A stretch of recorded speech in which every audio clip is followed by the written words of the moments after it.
Une fois qu'on commence, je vais passer la parole à Okay, Luni. everybody, thank you so much for joining us today for the Merci à session tous d'être là aujourd'hui Realities of pour Funding. la session que nous This appelons la session réalité du is for financement. finance.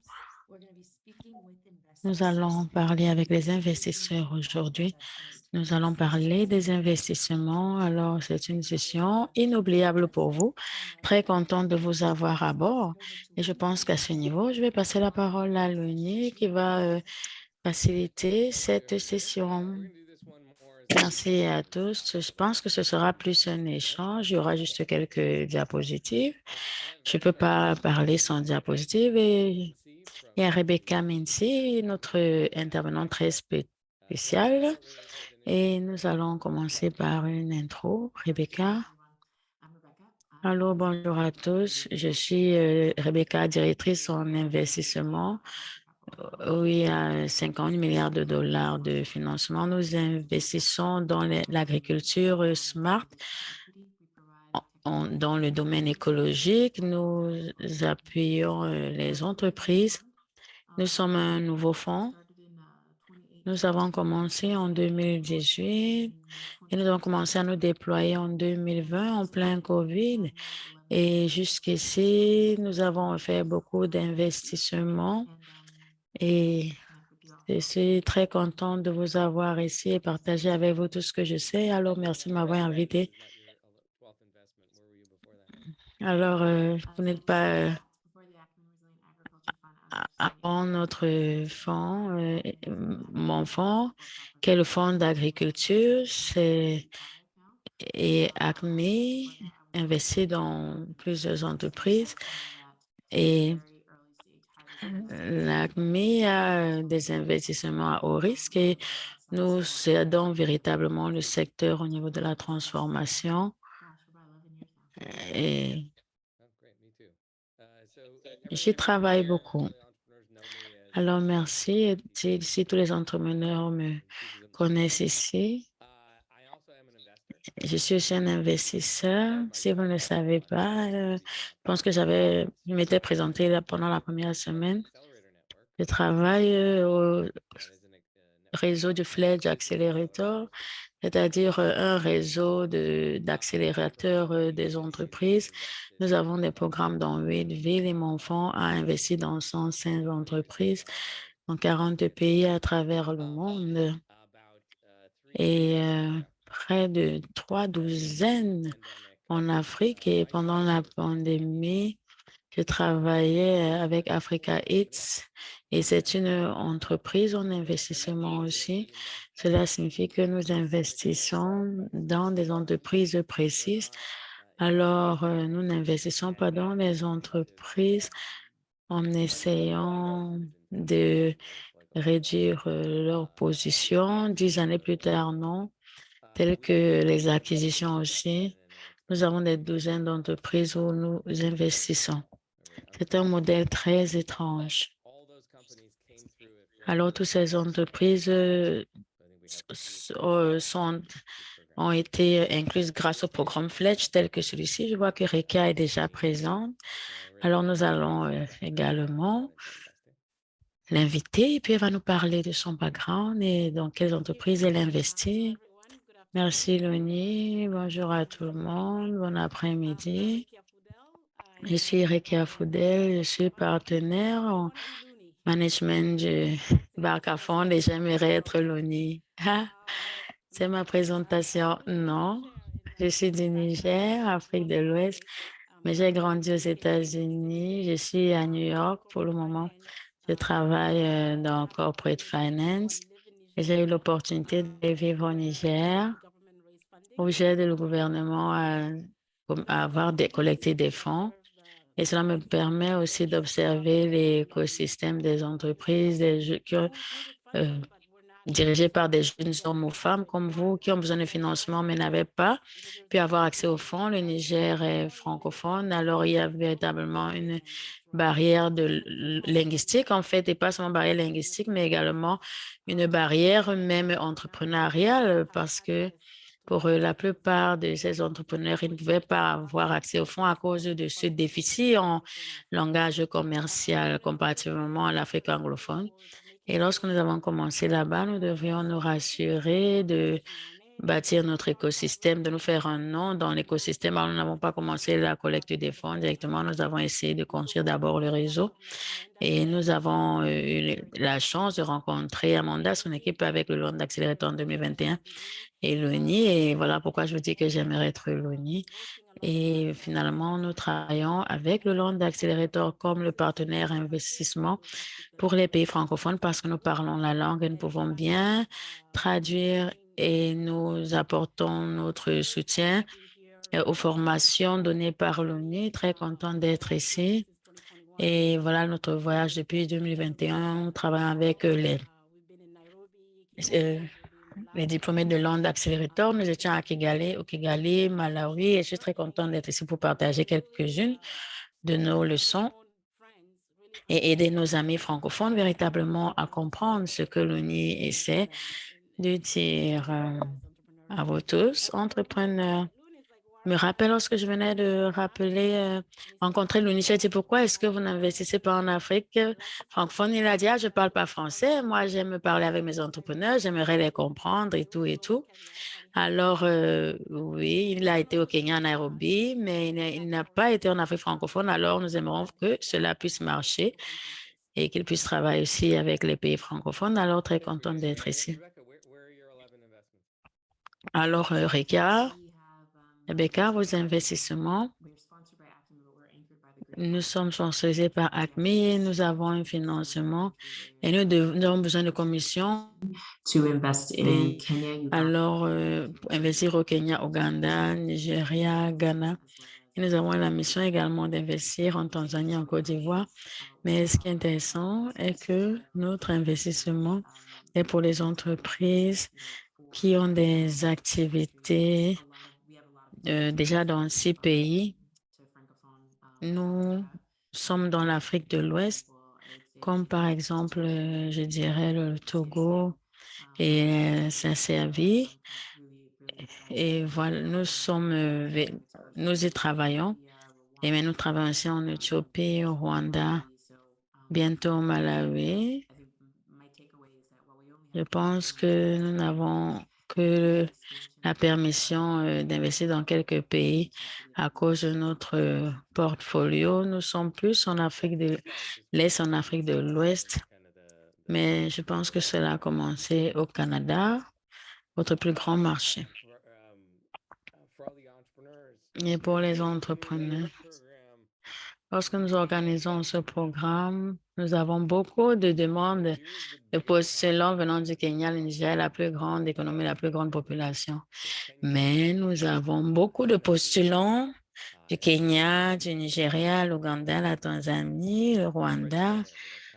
Mais voilà les points chauds où il y a des petites entreprises. Comme j'ai dit, il y a juste quelques diapositives. J'ai quelques slides. Donc,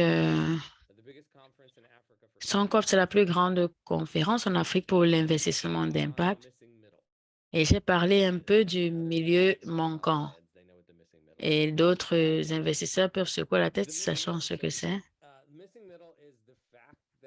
Alors, le milieu manquant est le fait qu'il y a beaucoup de petites entreprises qui ont besoin de capital, qu'il n'y a du capital qui voudrait être investi dans des petites entreprises, en fait.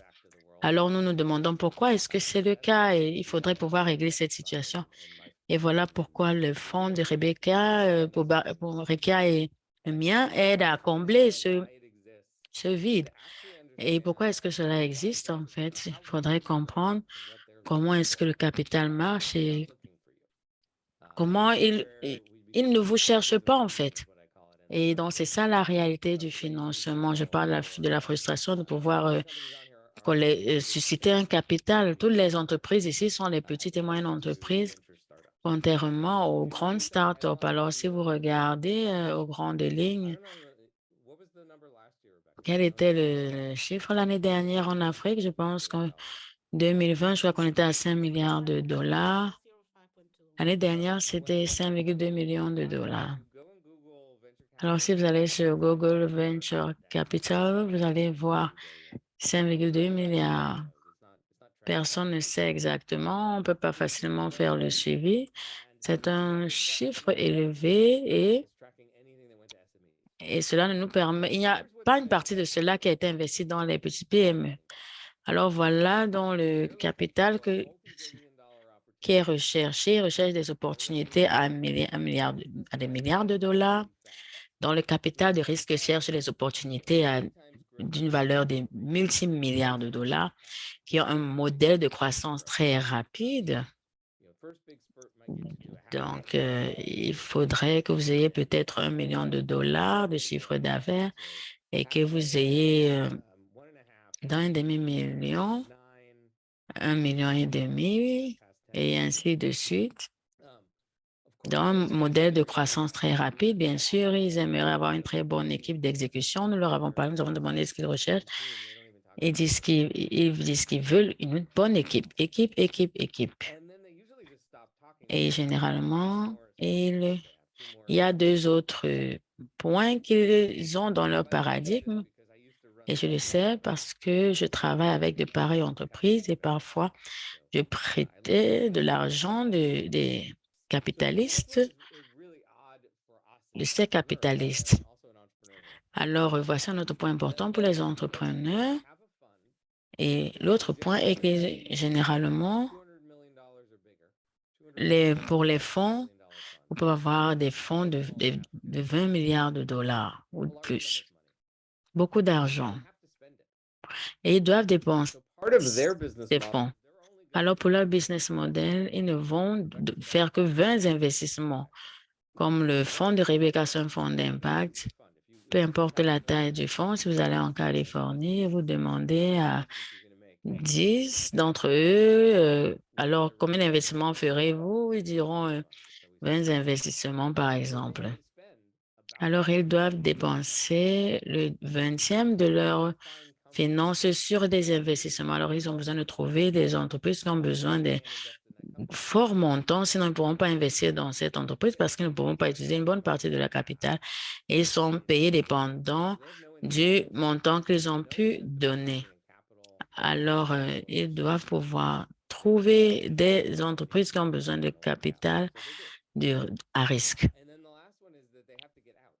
Et le dernier point est qu'ils doivent pouvoir terminer leur investissement en 10 ans parce qu'ils sont un fonds de 10 ans et il leur faut un peu de temps pour déployer tout cela. Ils ne dépensent pas tous les fonds la première année. Ils investissent cela sur 5 ans pour certains investissements. Ils doivent le faire en 5 ans. Alors, ils veulent pouvoir avoir une acquisition très rapidement.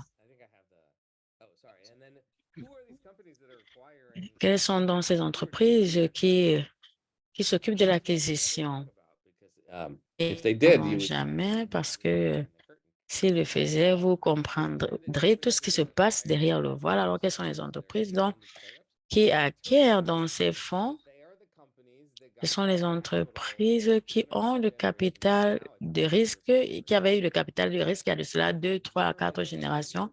Et généralement, les entreprises qui ont été financées par les entreprises à capital de risque ont elles-mêmes financé des capitals de risque. L'Intel a été financé par un capital de risque, Cisco, Microsoft, pareil, dans les années 80 et Google aussi, et dans les années 90. Alors, voilà un cycle de capital de risque qui achète encore des capitaux de risque et ainsi de suite. Ça devient un peu comme un cycle. Il n'y a pas d'acquisition pour les entreprises comme celles qui sont sur cet appel. Voilà pourquoi ce serait très difficile que de pareils montants soient investis dans les PME. Alors, voilà dans ce que nous avons comme à la fin. Nous pouvons avoir ce que nous appelons comme la vallée de la mort ou bien le milieu manquant. Mais c'est le fait que vous avez votre entreprise opérationnelle. Peut-être vous avez une petite subvention, peut-être c'était les fonds propres, peut-être des amis, la famille, mais vous avez essayé de lever votre entreprise jusqu'à ce niveau qui était assez élevé où nous vous avons récupéré à partir de l'onde d'accélérateur et vous voulez arriver de l'autre côté. Et je pense que cette vallée ressemble un peu plus à ceci. C'est un saut plus haut et vous cherchez un peu plus de capital. Donc, pour cette croissance, c'est la question, comment traverser dans cette vallée de la mort? Comment atterrir de l'autre côté, aux États-Unis? Vous, il y a généralement au moins un groupe dans la ville où vous êtes basé. Et c'est une start-up. Dans ce cas-là, généralement, c'est une start-up. Vous pouvez entrer en contact avec eux et ils comblent ce fossé, ou bien vous vous lancez dans le crowdfunding, ou bien il y a les accélérateurs. Nous allons vous donner une petite subvention pour faire, peut-être cela peut vous aider à traverser la vallée de la mort. Et à un certain niveau, dans le monde du capital de risque, il pourrait y avoir dans un capital de croissance après que vous ayez reçu le capital de risque. Et en Afrique, c'est un très long saut parce que généralement, il n'y a pas de pareil groupe en Afrique. Et il y a peu d'investissements qui sont organisés par an. Le crowdfunding n'a pas encore mordu en Afrique et les accélérateurs, il n'y en a pas trop. Alors, à la fin, nous avons cette réalité. Presque tous les PME n'arrivent pas à traverser cette vallée de la mort. Le fossé est très grand et la taille du fossé est différente dépendant de votre entreprise et du basé. Mais généralement, plus le pays est petit, moins le capital est important. Et généralement, donc, cela déterminera les fonds qui pourront y être investis. Et encore, si vous rentrez par quelques diapositives, généralement, les capitaux de risque sont très élevés. Ils ont des investissements à valeur très élevée, beaucoup de millions de dollars d'investissement. Alors, ils ne peuvent pas écrire un chèque de 5 000 dollars ou 50 000 dollars ou 100 000 dollars parce que ce n'est pas assez pour eux. Lorsque nous passons sur les fonds d'impact, alors nous pouvons faire plus de 20 investissements. Nous pouvons écrire des plus petits chèques, mais généralement, ce n'est pas 5 000 dollars, c'est toujours plus petit. C'est toujours considéré comme étant très petit. Alors voilà, je pense que nous pouvons revenir ici maintenant, Rebecca. Quelle est la taille des chèques généralement chez vous pour votre fonds? Nous, généralement, nous sommes un fonds de 10 ans. Nous pouvons investir. Nous devrons clôturer notre fonds d'ici 2030. Il nous reste 7 ans et nous ciblons quelques entreprises de portfolio entre 10 et 15. Et tel que nous évoluons, nous allons terminer 2 autres investissements entre maintenant et fin 2023. Disons qu'il nous reste un autre investissement. Il est très important pour les investisseurs, les entrepreneurs de comprendre. Parce que lorsque vous lancez une activité, elle devient comme votre bébé. Et si l'investisseur vous dit qu'il ne peut pas investir, vous pouvez le prendre de façon personnelle, s'il vous plaît, ne le faites pas. Parce que tout dépend en fait des contraintes que moi, en tant qu'investisseur, j'ai et pas nécessairement, c'est pas nécessairement un problème avec votre entreprise, c'est votre business model. Et voilà le point que je voulais souligner. Le deuxième point est que notre minimum, c'est 300 000 dollars que nous donnons. Et sinon, nous pouvons donner de 1,5 à 1 milliard de dollars. Et lorsque nous parlons aux entrepreneurs, il faudrait véritablement un outil, un emploi très utile des fonds. Et l'autre point également qui est important de souligner, c'est le portfolio de construction. Nous ne voulons pas juste un portfolio de 300 000 dollars dès le début. Nous cherchons des entreprises peut-être généralement, nous travaillons les entreprises de 200 000 à 300 000 dollars ou bien 1,5 à 3 millions de dollars, donc parfois 4 à 5 millions de dollars. Mais pour ce qui est du portfolio de la construction, cela est également dans le processus de prise de décision en tant qu'investisseur. Et toi, en tant qu'entrepreneur, tu pourrais ne pas mieux, pourriez ne pas bien comprendre tous ces différents paramètres qui ne dépendent pas de votre business plan ou bien de votre activité à vous. Rekia?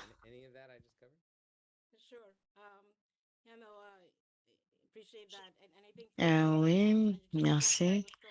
Et juste pour ce qui est la collecte des fonds. Nous voulons appuyer les personnes tout comme l'UNI et les autres, mais nous regardons véritablement à ce milieu manquant.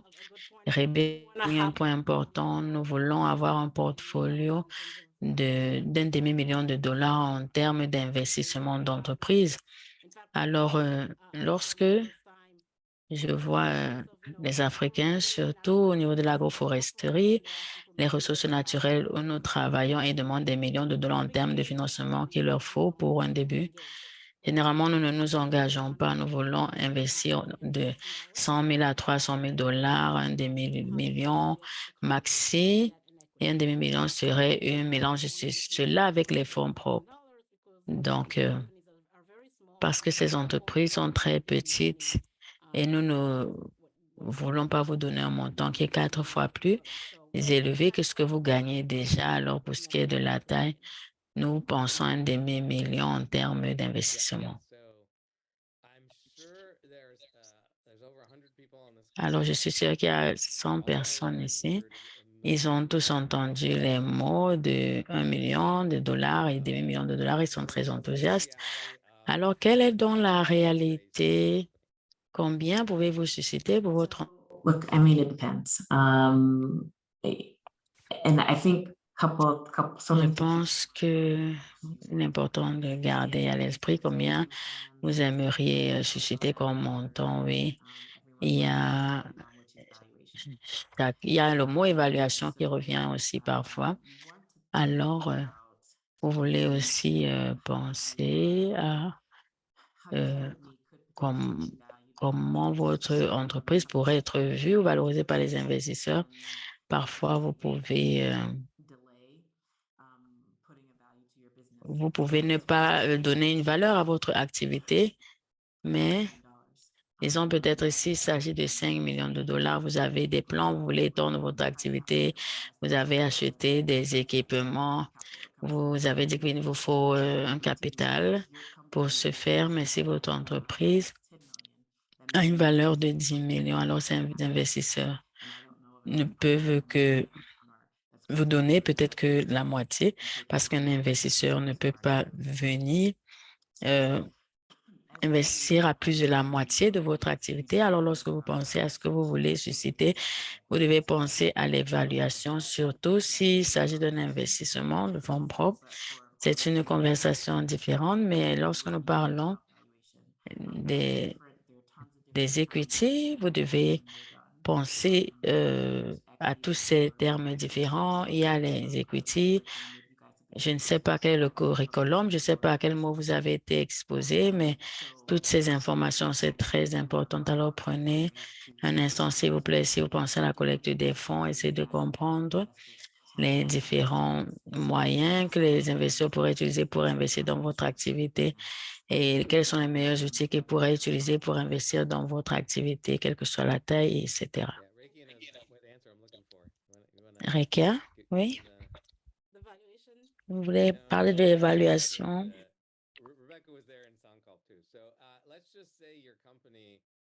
Disons que votre entreprise a 150 000 dollars l'année dernière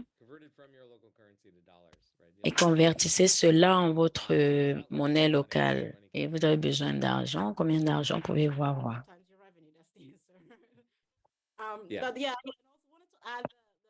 Je voulais ajouter, pour ce qui est de l'évaluation, les entreprises avec lesquelles nous parlons, la valuation, lorsqu'on parle de l'évaluation, il s'agit des chiffres, des revenus, l'impact est important. Par exemple, l'exemple que l'UNI a cité, votre entreprise a un chiffre d'affaires de 50 000 dollars, mais votre impact est si petit et vous avez l'impression qu'il vous faut un investissement de millions de dollars, ça ne pourra pas marcher. Les investisseurs regardent les chiffres. On parle de chiffres, c'est-à-dire c'est quoi votre chiffre d'affaires? D'autres personnes disent, mais qu'en est-il de mon impact? Qu'en est-il de mon impact? Oui, nous sommes là pour vous appuyer. Et si nous pouvons donner une valeur à votre impact, c'est important.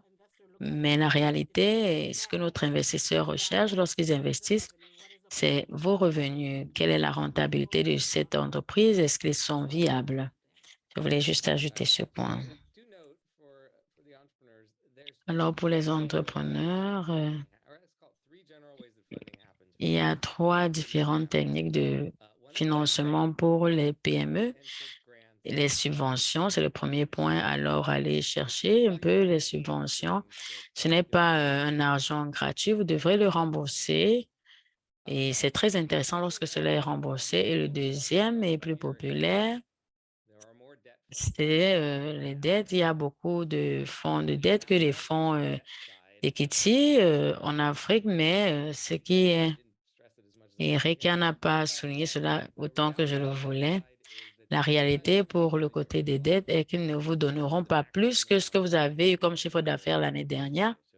Alors, si vous avez eu 50 000 dollars en chiffre d'affaires l'année dernière et c'est plus élevé que l'année précédente, si c'est plus bas que l'année précédente, vous n'aurez rien. Donc, voilà aussi notre réalité. Si c'est 50 000 dollars et c'est un peu plus, 3 fois plus que l'année précédente, 4 fois plus, et vous partez à un fonds de dette et vous demandez de l'argent, ne demandez pas plus de 50 000 dollars. Et si vous aviez 25 000 dollars l'année dernière, ne demandez pas plus que ce que vous avez eu. Si vous avez eu 10 000 dollars, ne demandez pas plus que ce chiffre d'affaires que vous avez eu. Cela semble simple, mais ne voit pas un fonds de créance qui pourrait faire autrement. Nous en avions quelques personnes sur notre plateforme qui ont dit qu'ils ont eu à investir dans des petites entreprises, mais je n'ai jamais vu cela, et encore moins en Afrique. Et je n'ai jamais vu un prêt à une entreprise qui a moins d'1 million de dollars par an. Oui, c'est une dure réalité. C'est ça la dure réalité. Et nous passons au troisième domaine d'investissement, qui est les actions, le capital pris, le capital. Mais c'est un fonds très, très rare lorsque nous parlons des fonds propres. Pour ce qui est des fonds propres, est-ce que vous voulez parler, Rebecca, des revenus des années précédentes comparativement à celles présentes? Bien sûr, ce que nous faisons généralement est que nous regardons aux entreprises que nous pouvons comparer. Nous regardons aux entreprises dans la région parce que physiquement, nous sommes ici à Nairobi et nous essayons de parler avec les entrepreneurs. Nous nous entretenons toujours avec eux. Alors, nous savons généralement quels sont les business models des entreprises, quels étaient leurs revenus, ce qu'ils ont pu collecter comme fonds. Et nous utilisons cette donnée pour savoir un peu ce qui se passe dans la région, en Afrique de l'Est, en Afrique de l'Ouest, et quelles étaient les variations. Et nous utilisons le PitchBook. Le PitchBook, c'est une base de données qui collecte des informations pour toutes les transactions financières. Nous essayons de savoir ce qui se passe dans une région, peut-être, disons, dans une certaine région, nous voyons quels sont leurs revenus. Peut-être en Inde, nous voyons quels sont les revenus là-bas. Et de là, nous essayons de comprendre et offrir, proposer des meilleurs revenus. Alors, tout dépend. Généralement, nous n'arrivons pas à utiliser les multiples parce que certaines de nos entreprises ne sont pas prêtes au moment de l'investissement. Et de temps en temps, une entreprise attire notre attention et c'est juste un concept qui attire notre attention. Généralement, nous disons, d'accord, voici un montant et nous avons fait l'évaluation et nous avons un certain chiffre en tête.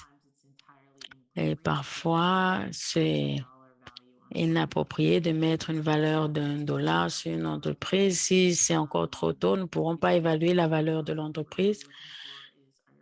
Alors, nous essayons de voir en tant qu'équipe de gestion, est-ce qu'ils ont une bonne équipe de direction? Est-ce qu'ils croissent sur la place du marché. Voilà quelques points auxquels nous réfléchissons lorsque nous pensons investir dans une entreprise. Nice. I was at a conference in London Alors, je last voulais dire que j'étais dans une conférence à Londres l'année dernière qu'on appelle Access, je ne sais pas, c'est la deuxième plus grosse entreprise d'investissement en Afrique. Et, j'ai mentionné le terme d'évaluation. Et puis, c'était au niveau de la multiplication des revenus de manière pratique. Et c'est ça la clé. Et qui consistait à planter des arbres. Et j'ai mentionné certains nombres, j'ai parlé à des investisseurs sur l'équité et en blaguant, j'ai dit qu'il y a une autre façon dont les investissements peuvent se faire dans les entreprises. Ça peut se faire en achetant l'entreprise tout entière. Je n'ai pas pratiqué parce que tout le monde pratique les fonds de capitaux. Et dans le domaine privé, et l'équité, les fonds privés, les fonds de capitaux, c'est un peu confus. Ça peut être la confusion, ces termes. Alors, les personnes qui aimeraient acheter toute l'entreprise peuvent me regarder comme quelqu'un d'essentiel. Il dit, mais nous pouvons acheter ça 2 fois moins que le revenu, ce qui est en deçà. Et parce qu'ils font également des affaires et que nous devons toujours nous figurer que nous faisons des affaires. Nous investissons l'argent des autres. C'est ce que nous faisons. Et la même chose avec l'équité, lorsque nous achetons les entreprises et nous transformons afin de pouvoir les revendre au plus offrant. Et ceci se fait plus de 2 fois. Donc, je devais acheter avec un bas prix pour vendre beaucoup plus cher. Et je lui ai dit, ben, c'est formidable. Mais ils ne peuvent pas acheter une entreprise dont ils ne peuvent pas faire de profit, excepté s'il y a des facteurs. Nous avons 3 boutiques et nous avons pris les 12 mois derniers pour travailler sur les revenus et le nombre que nous avons utilisé dépend si ça double, ou alors si ça croît chaque année et si la croissance est solide, et nous devons également voir si c'est 50% et faire des ajustements. Et ces ajustements se feront également parce que les capitaux ne sont pas encore vendus. Alors, les revenus ne sont pas encore vendus. Amanda, vous mentionnez quelque chose? Oui, j'ai inséré dans le chat box maintenant afin que tout le monde puisse vérifier le sondage. Je pense que je peux retrouver alors afin que les gens puissent avoir leur chance de jeter un coup d'œil sur l'écran.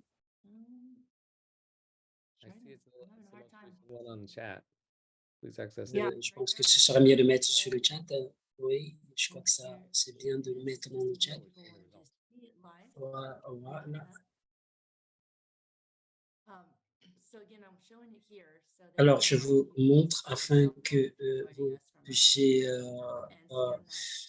être bien imprégné de la chose. That's not even 20. Alors, Come on. combien de personnes ont déjà, comme nous voyons, alors nous retournons à la première question, 30 de personnes ont répondu. Alors, je pense que nous pouvons le faire pour vérifier et nous voyons que c'est très intéressant à plus d'un titre pour chacun d'entre nous.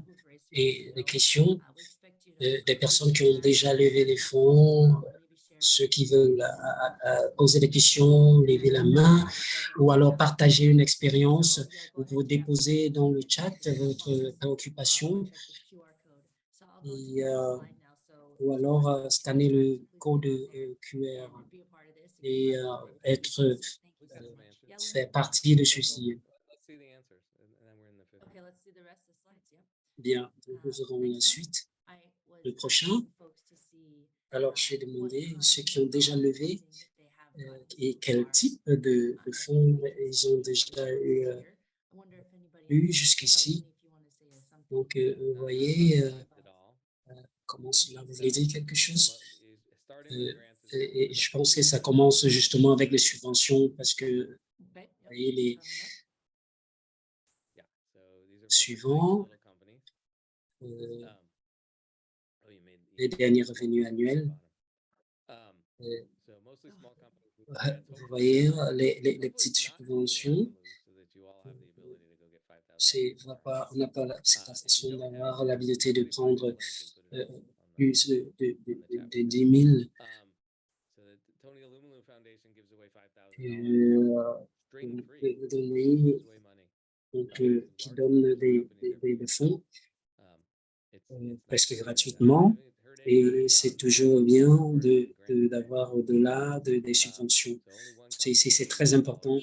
Les entreprises qui offrent des millions de dollars, au-delà de 300 000 dollars. Une autre question. Alors, des questions supplémentaires pour le panel d'investisseurs qui, si vous n'êtes pas encore parcouru, vous n'avez pas encore parcouru ceci, vous devez le faire.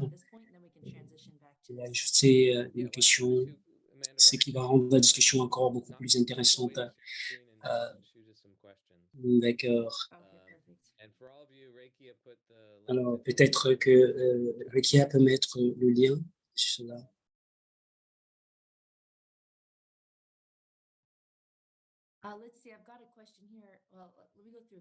J'ai une question ici. Est-il possible de lever EQT avec une option excessive? Déjà, oui, c'est possible. Lorsque je gérais une entreprise à Seattle et on investissait sous forme d'équité où on achetait des actions et en utilisant un pourcentage revenu, un pourcentage. Et il existe d'autres fonds qui pratiquent cela. Et oui, justement, au niveau de l'équité, et ceci peut être le partage des revenus, des actions, surtout si ce n'est pas très clair, et nous pouvons également le faire.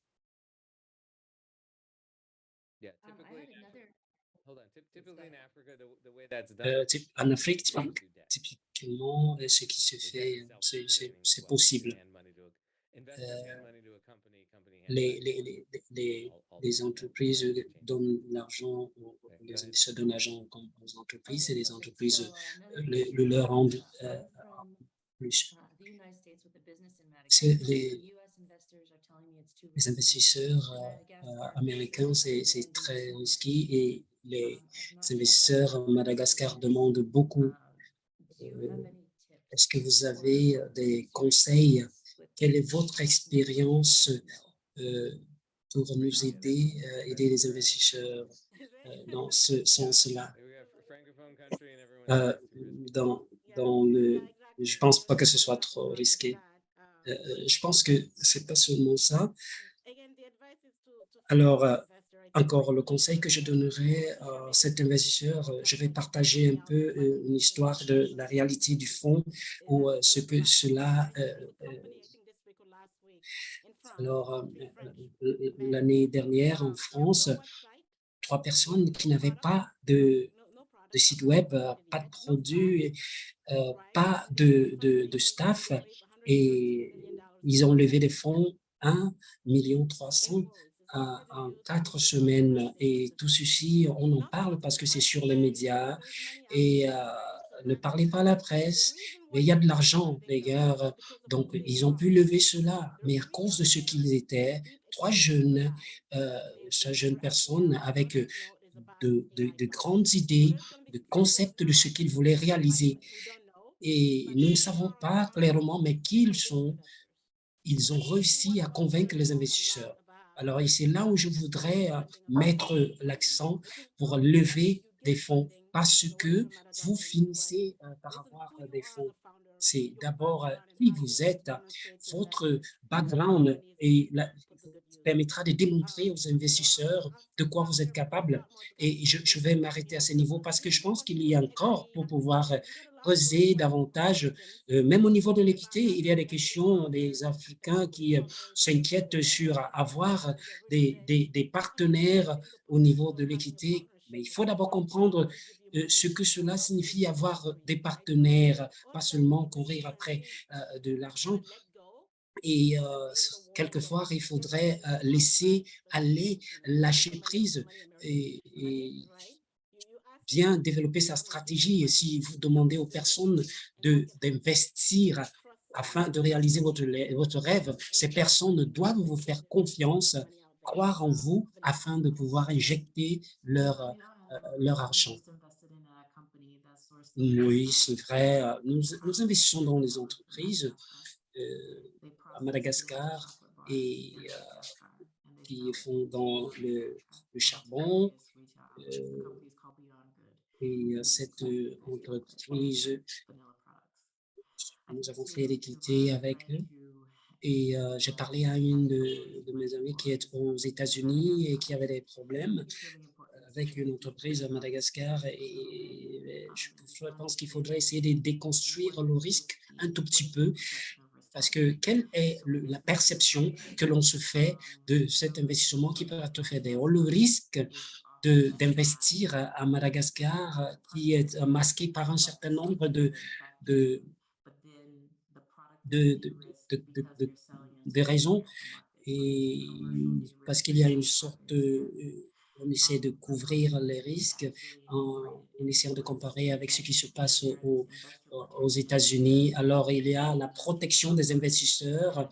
Ils sont dans un confort et puis en investissant au niveau de l'équité et à un certain moment donné du processus, ça dérange au niveau du modèle parce qu'on se dit que c'est risqué d'investir. Donc, vous voyez, c'est deux facettes de la même pièce et les facteurs sont un peu clivants et directement, les investisseurs américains sont très directs et ils vous diront que c'est risqué d'investir là et parfois au niveau commercial ou alors ils vont retirer les capitaux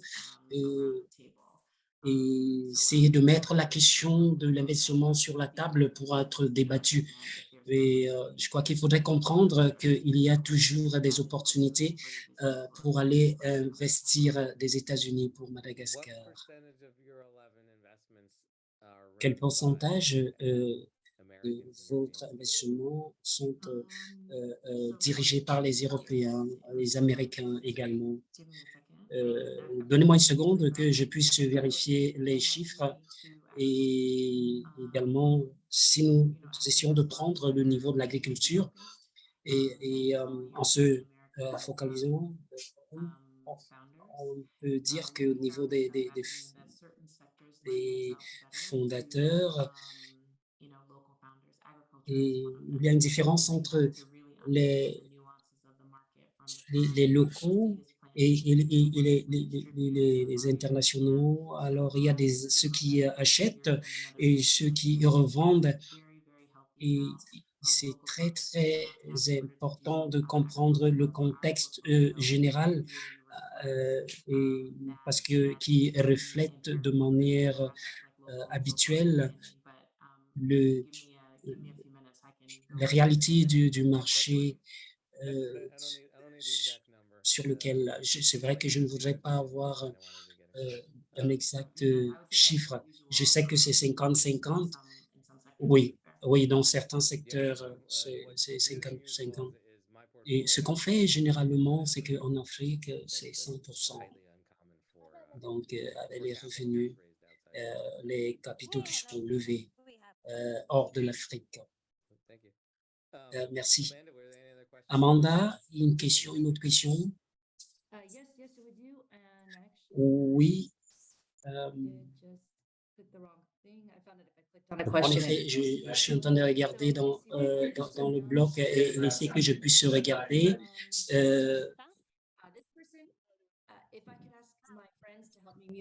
Est-ce que je peux te demander de pouvoir être aidé, Fabiana?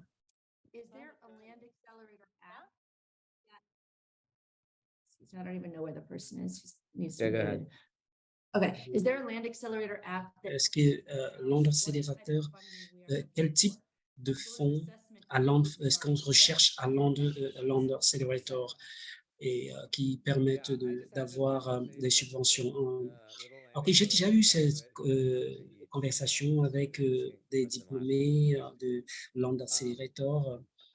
Il y a de cela un petit temps. Ce sont des entreprises qui de 120 000 $ l'année dernière.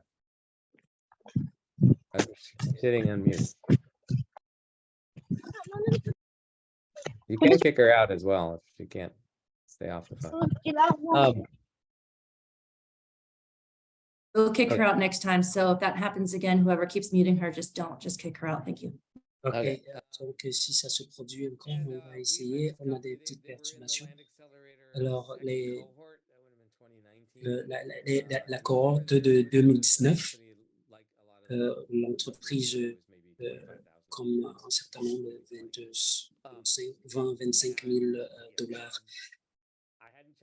Et je n'ai pas vérifié quel était le nombre et je parlais et il y avait un nouveau produit et l'entreprise se comportait très bien et qui a doublé cette année et lui a dit comment faire pour avoir plus d'argent. C'est une question simple à se poser.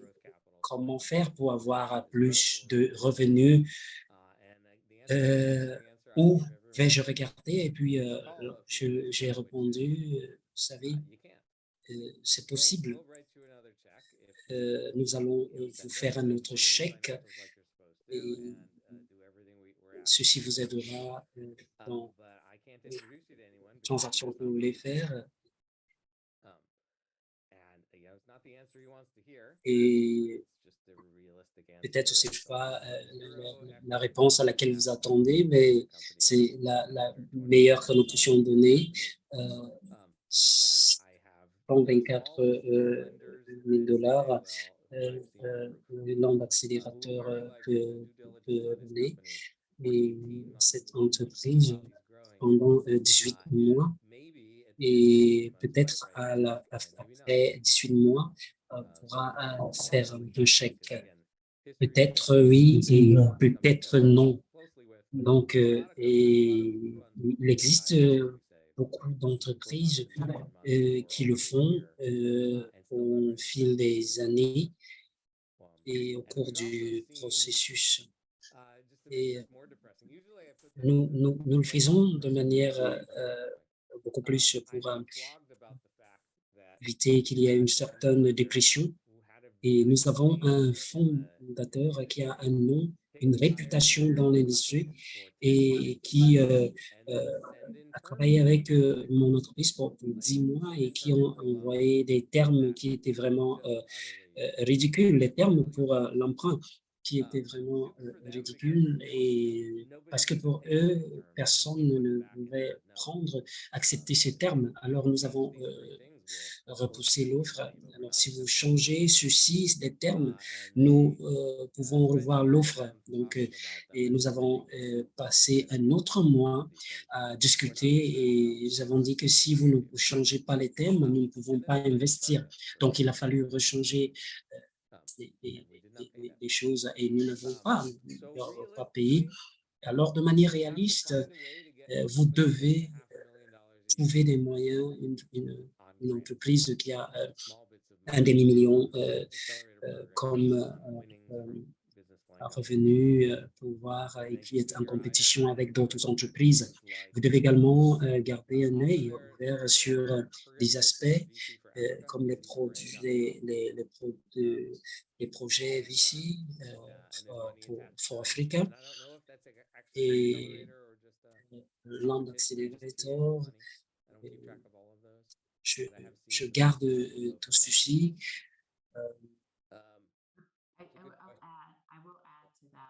Je voudrais ajouter, si vous êtes avoir un capital, c'est très bien, mais vous devez être à même de transformer les capitaux en revenus. Et c'est ceci en développant votre marché, développer des stratégies qui permettent de pouvoir asseoir votre affaire. Et je voudrais savoir si vous avez développé à une certaine échelle votre entreprise et qui vous permettent et également de facto d'avancer et également arriver avec un produit qui sera reçu par le marché. Alors, une question au niveau du chat sur les fonds. Alors, les fonds minimaux, ce que vous pouvez avoir, c'est 30 et l'investisseur accepte d'aller à 120 et il vous donne 30 pour commencer. Alors, il existe quelque chose que vous devez faire pour avoir le reste. Alors, l'investisseur le fait pour essayer de minimiser les risques et ne pensez pas totalement au modèle financier ou alors à l'opportunité et qui vous dit qu'on vous donnera cette somme et puis vous êtes entendu que ceci devrait se produire. Et si vous vous êtes entendu et que c'est les termes et que les fonds sont bas, alors ne signez pas. Et je me dis, bon, si je ne signe pas, je n'aurai rien. Mais si ça arrive, au moment où on vous offre, on vous fait une offre qui ne vous arrange pas, alors faites attention parce que il vaut mieux ne pas signer. Et alors, il faut dire que dans mon travail, j'ai un modèle financier. Vous savez, je suis un investisseur orienté vers les finances et je dois travailler à bâtir et en disant, voici, en donnant ces fonds, voici ce qui va se produire et nous devons nous entendre et nous devons croire qu'en donnant, en investissant cette somme, voici ce qui va se produire. Lorsque nous signons un chèque de ce volume, 120 000 $, et c'est une somme considérable et ceci, c'est peut-être pour les 6 prochains mois. Et on peut dire, OK, on va vous donner la moitié maintenant et l'autre moitié plus tard. Et quelque chose se produit pendant le processus. Et dans mon cas personnel, nous avons travaillé avec des investisseurs et en avançant, on nous dit, hey, non, le modèle n'est pas bon et nous avons besoin d'argent maintenant. Et ceci se passe de temps à autre. Et je suis arrivé dans cette affaire avec moins de 120 000 $ et tout ce que vous pouvez lever, c'est seulement 30 000. Chaque dollar devrait aider à faire grandir l'affaire. Alors, puis ajouter quelque chose rapidement en forme de question concernant le financement. Ce que Loni a dit, c'est une réalité que les investisseurs rencontrent. Et les fonds, certains opèrent déjà, et je parle de manière spécifique au niveau de l'Afrique de l'Ouest. Alors, si vous faites 300 $1000 comme financement et que vous croyez que votre entreprise peut aller à 1 million, et je pense que ceci dépend également de là où vous vous trouvez en Afrique de l'Ouest et au niveau dans certaines régions, et c'est là où nous voulons investir à ce niveau. Nous avons des capitaux au Sénégal, à Haïti, aux Comores et en Côte d'Ivoire. Donc, il y a peu de fonds qui le font. Et, à part ceux que nous venons de mentionner. Alors, sachant que c'est très difficile parce que la réalité, c'est qu'il y a beaucoup d'argent qui peut être relâché et nous avons déjà 5 entreprises sur lesquelles nous investissons et que nous aimons. Et ce que je voulais dire en termes de momentum, étant dans l'écosystème, il y a très peu de fonds dont nous avons une cible comme la vôtre qui travaille sur l'écosystème et qui font dans le bio. Et Jean, tu pourras faire ce chiffre dont nous avons parlé tout à l'heure. Et une très bonne question ici pour Rebecca de Joseph. Alors, qu'est-ce qui se passe si mon entreprise démontre les capacités de gérer des millions en termes de levée de fonds? Alors, je dirais que ceci, c'est pas pour tout le monde et que je vois d'autres investisseurs qui essaient de travailler et sur les bases d'évaluation et qui ont des options également et ont besoin de se donner beaucoup plus de défis qui leur permettra d'accroître leurs revenus. Alors, nous, ce que nous faisons, c'est que nous regardons aux 12 derniers mois ou alors les revenus que nous avons engendrés lors des 4 derniers mois. Et ce que nous attendons, c'est que nous devons faire une sorte d'évaluation de l'entreprise sur le potentiel que nous avons au lieu de repousser cela, puisque nous avons déjà démontré que les revenus sont multiples et qu'ils viennent pour nous aider dans notre travail. Alors, nous sommes déjà en 1 heure et nous avons une autre heure et nous allons continuer de discuter. Et je sais que Rebecca veut déjà s'en aller. Il y a quelqu'un d'autre qui m'attend. Et je peux encore prendre 1 ou 2 autres questions. Alors, je vais mettre mon contact dans le chat. Comme ça, si vous avez une difficulté, contactez-moi. OK, j'ai une autre question ici.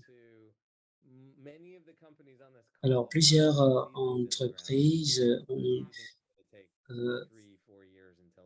qui prennent 2-3 années avant d'avoir des revenus. Comment est-ce qu'on fait au niveau des investisseurs? Je pense qu'ici, il faudrait déjà se rassurer que peut-être l'entreprise, si elle transforme les aliments ou d'autres produits. Alors, je ne peux pas parler pour tous les investisseurs. Hein, et ce qu'il faudrait que nous valorisons notre affaire Et nous devons également être très proches de l'entrepreneur. Et si vous avez l'habitude de travailler avec Damati et que le directeur de Damati ici, et à un moment vous décidez, à cause peut-être d'expérience que vous avez avec certaines entreprises. Donc, l'idée serait, si vous êtes si vous plantez des arbres, d'être à même de travailler, à démontrer l'attraction et afin pour nous d'être confortable et mettre quelque chose en terre qui pourra croître. Et sur le domaine de l'agriculture, prendre des risques, ça peut ne pas être porteur, peut-être pas ce que vous voulez, peut-être vous avez beaucoup de pluie ou alors la sécheresse. Donc, vous devez tenir compte de tous ces facteurs lors de la production. Et il y a certains investisseurs qui vont vous dire qu'ils ont perdu de l'argent dans les premiers mois. Nous ne souscrivons pas à cela. C'est vrai, mais je vais vous dire que si vous avez un projet très intéressant, et vous savez, en Afrique aujourd'hui, donc si vous produisez bio et que vos produits mettent au sol, et nous allons dire, OK, vous restez sur le grill, nous vous donnons rendez-vous dans quelques mois et nous pouvons vous aider, ou alors si nous avons un consultant que nous connaissons, il peut vous aider avant d'investir. Mais c'est juste, ça fait partie de notre travail en tant qu'investisseur et le concept qui serait vraiment difficile pour nous de nous engager dans une entreprise sans savoir ce à quoi ils pensent et les aider dans le stage liminaire de leur entreprise. Oui, vous serez au marché. Je pense qu'il y a une chose qui laisse les investisseurs qui s'engagent et cela peut prendre deux ans et vous devez juste savoir que nous avons souffert au début en termes de levée de fonds. Nous voulons lever 2,5 millions et au niveau de l'Afrique et je suis très, très content d'être une personne ressource et merci encore à tout le monde.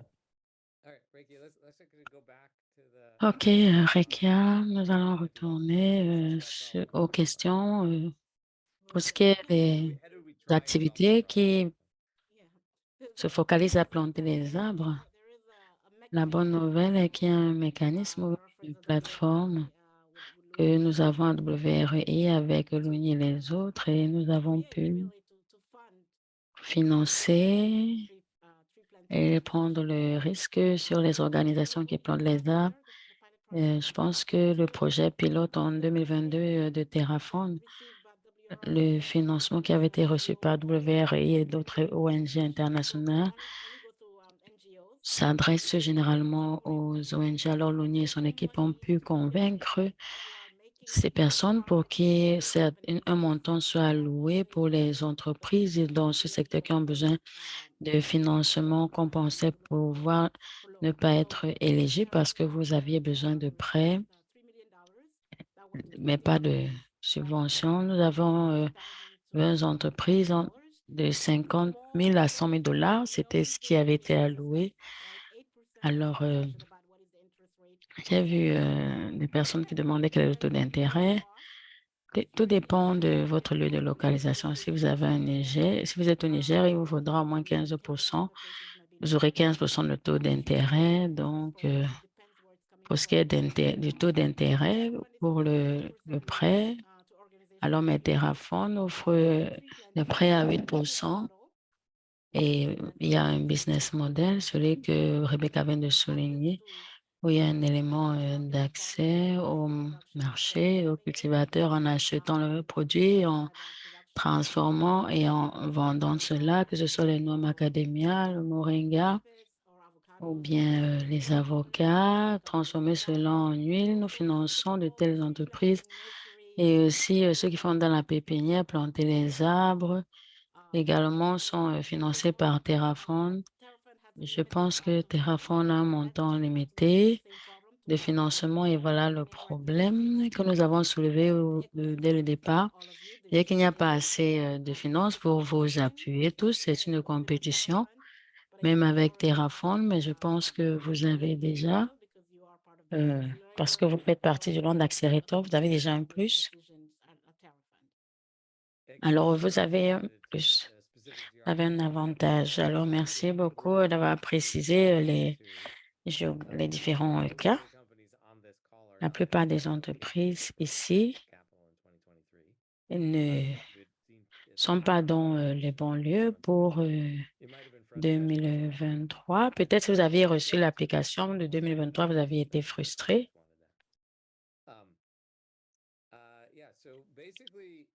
En fait,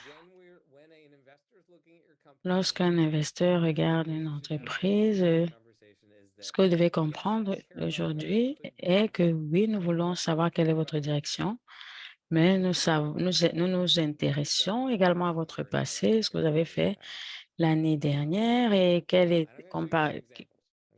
que c'est comparativement aux années précédentes. Je vais vous citer quelques exemples. Voici le Land Accelerator de l'année dernière. Nous avons un peu plus d'entreprises qui ont postulé l'année dernière que cette année. L'année dernière, c'était 1400 et beaucoup d'entreprises. En termes de compétition, en termes de vos concurrents, lorsqu'il s'agit de la collecte des fonds, tout le monde en a besoin. Alors, vous pouvez voir ici, pour ce qui est le fonds, parfois, ils ont 10, 13, 14, 15 fonds, en fait, qui sont semblables et qui ont des investissements à faire. Parfois, ils sont à 25, 30, 35 entreprises où ils investissent. Alors, si vous cherchez tous ces financements qui investissent en Afrique et combien d'entreprises ils vont financer au total, le chiffre sera moins de 1400 généralement. Et le nombre généralement de ces fonds, c'est juste une centaine de fonds. Peut-être 1000 maxi, mais peut-être une centaine d'entreprises. Et si vous regardez un an, vous aurez juste quelques centaines. Et ceci, c'était juste un aperçu du Land Accelerator en un an. Alors, une autre leçon est qu'il y a beaucoup de compétition pour le financement là-dehors. Il y a beaucoup d'entrepreneurs qui ont besoin de financement, qu'il n'y a d'investisseurs qui sont prêts, qui soient prêts à investir. Alors, comment être sélectionné? Comment être cette entreprise qui sera sélectionnée? Il y a quelques exemples ici. Par exemple, ici, Africa Eats. Mais toutes ces entreprises ont été sélectionnées pour le Business Accelerator. Et pour AgroSupply a été accepté à Fletch en 2020. Un point est que c'était leur croissance de 2017, qui était la première année. Je ne sais pas, 2018, mais 2 ans plus tard, ils sont à 98 000 $ de chiffre d'affaires. Ce n'est pas tout ce qu'ils ont eu. Et une raison est qu'il faut que vous ayez eu, je ne sais pas ce qu'ils avaient eu ici, mais ils ont été acceptés parce qu'ils avaient un business model que je n'avais vu nulle part ailleurs. Ils vendent les semences. Celui-ci vend des semences. Je sais que vous pouvez citer 10 entreprises qui vendent des semences. Où elles sont? Parce que c'est la seule entreprise qui vend des semences qui vend en utilisant un modèle particulier. Et j'ai trouvé cela très intéressant et ils s'en sortaient très bien dans leur activité. Et lorsque nous avons interviewé Le voici, il a rassemblé une équipe et il nous a tout expliqué. Et c'était surtout ça. Alors à Fletch, le premier montant, c'est 20 000 $. Tout le monde donne l'accélérateur à 20 000 $. Alors, il a eu son premier chèque pour Africa Eats de 55 000 $. L'investissement Fletch, c'était des fonds propres euh, il a eu 20 000 $. De Fletch et 70 000 $. Et après quoi, il a doublé la taille de son entreprise. C'est plus que le double. Alors, avec 75 000 $, il a cru de 119 000 $. Il a expérimenté une croissance de 119 000 $. Alors, pour chaque dollar, il a gagné plus d'1 $ de revenus. Ceci n'est pas du tout habituel, pas du tout. Et à cause de cela, nous sommes très enthousiastes par rapport à cette entreprise et nous avons plus investi en 2021. À cause de cette forte croissance et dépenses en capital et ce qu'il a fait l'année suivante, c'est qu'il a demandé un plus gros investissement et nous avons donné plus de prêts. Pour certains de ces prêts, ils ont été convertis en fonds propres parce que ils ont demandé et ils ont remboursé parce ils se sont multipliés 5 fois plus jusqu'à être à 1 million de $. Mais vous êtes concurrent en termes de capital, en termes de toutes les entreprises qui sont sur cette voie ou qui sont déjà à la fin et qui sont déjà 1 million de $ de chiffre d'affaires. Et j'ai dit que pour la plupart en Afrique, généralement, il y en a qui aiment investir dans les entreprises qui sont à 1 million de $ de chiffre d'affaires déjà, et pas ceux qui sont à leur départ, juste leur début. Parfois, ils ont juste l'intention d'investir, mais ce n'est pas encore une promesse. Parfois, cela prend beaucoup de mois. Et je pense que lorsqu'elle est arrivée en janvier, en juin, l'investissement est déjà arrêté. Peut-être ils ne l'arrêteront jamais. Mais qu'est-ce qu'ils ont fait l'année dernière? Nous ne leur avons rien donné en 2022. Nous aurions pu leur prêter 115 000 $. Pour ceux qui ont cette taille d'entreprise, 115 000 $, c'est peu. Et ils ont doublé. Maintenant, ils sont à 2 millions. Ils sont en fait à 2 200 000 $ et cela les rend plus entrants aux investisseurs. Parlons de cette question de sous-financement. Parfois, vous avez besoin d'une partie d'équipement. Vous en avez besoin pour pouvoir expérimenter la croissance. Alors, j'ai rencontré cette entreprise en 2019, la 4e entreprise la plus grande en Tanzanie. Et lorsque je m'entretenais avec cet entrepreneur et je leur demandais comment ils auront 132 000 $, alors ils disent qu'ils ont besoin d'un pasteuriseur, mais qu'ils en avaient un autre, mais ils ont besoin d'un autre parce qu'ils n'arrivent pas à fabriquer assez de lait. Je me rappelle encore de cette interview parce que les réponses étaient très normales. Alors, j'ai dit, quel est le prix d'un pasteurisateur? Elle a dit, non, c'est très cher et nous ne pouvons pas nous l'offrir. Alors, elle a dit, j'ai demandé, c'est combien en dollars? J'ai dit, OK, je vais consulter et vous le dire. Elle a dit, non, j'ai eu à investir en Afrique, mais combien coûtera un pasteurisateur en Afrique? Ah, ce sera très cher. Mais donnez-moi un chiffre parce que je suis un investisseur et j'ai besoin de chiffres. Et il m'a parlé de 17 000 $. Je n'avais aucune idée à ce moment-là parce que c'est la première entreprise de lait où j'ai eu à investir. Je n'avais aucune idée lorsqu'il m'a parlé de 17 000. Pour moi, et puisque j'écris généralement les chèques de 20 000 comme pour Fletch, ce n'était pas très surprenant. J'ai dit, OK, je vais vous faire un chèque de 20 000 $. D'accord, alors que pouvez-vous faire lorsque vous avez ce pasteurisateur de 17 000 $? Elle dit, non, non, non, notre croissance peut exploser 10 fois plus. Alors, j'ai dit, OK, d'accord. Et c'est tout ce qu'il vous faut. C'est intéressant. Alors, j'ai dit, bon, voilà donc ce qu'il vous faut pour le pasteurisateur. Et donc, voilà, ils ont donc expérimenté une croissance 9 fois plus. Donc, ils sont partis de 132 000 à 1,2 million de dollars en un an. Et lorsqu'ils semblaient être à 60, lorsqu'ils pensent, je leur ai dit en fait de faire attention que s'ils ont une croissance de 5 fois plus en un an, ils seraient confrontés à quelques difficultés, ne sauront pas combien. Alors,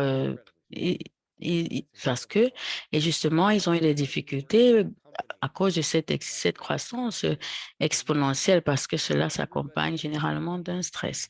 Tout le monde dans votre entreprise vient peut-être d'être embauché, parce que bien sûr, peut-être vous êtes une petite entreprise et subitement vous devenez géant.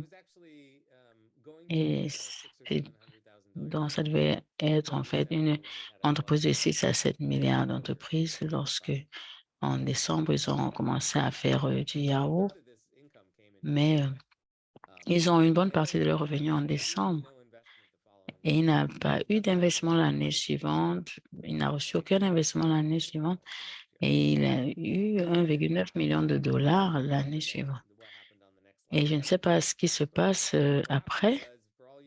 Généralement, vous vous rappelez, en 2022, il y a une grande sécheresse, pas de lait. Et presque tout le lait a séché. Et nous nous inquiétions de la survie des bœufs et non de la production du lait. Nous voulions, nous avons donc, je pense que l'année suivante, ils étaient à 600 000 et nous pensons que cette année, ils vont rebondir. Et j'ai deux autres exemples ici. Alors, ceux-ci sont venus déposer une demande à Fledge en 2016. Je les ai invités à Fledge en 2016. Et généralement, à l'époque, nous les invitions à Seattle et ils n'ont pas pu avoir le visa.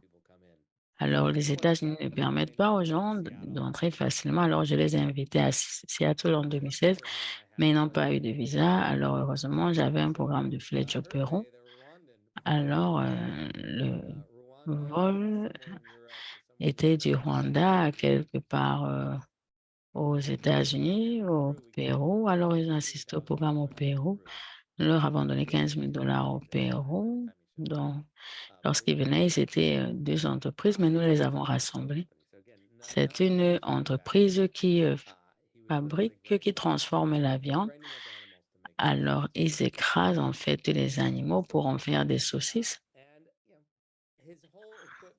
Et tout leur équipement, c'était juste un appareil pour fabriquer les saucisses. Alors, nous avons tenu une conversation sur laquelle qu'est-ce qu'il faut avoir pour accélérer votre croissance. OK, nous avons besoin d'appareils électriques. Alors, nous avons eu ces entretiens. Lorsqu'il est arrivé au Pérou, il avait une deuxième entreprise qui travaille avec les cultivateurs.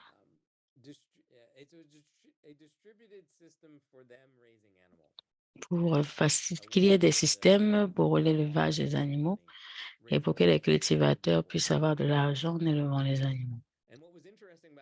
Et ce qui était intéressant pour cette activité est qu'ils avaient promis qu'ils n'auraient pas assez d'argent pendant plusieurs années. Ils n'arrivaient pas à avoir de revenus en 2017.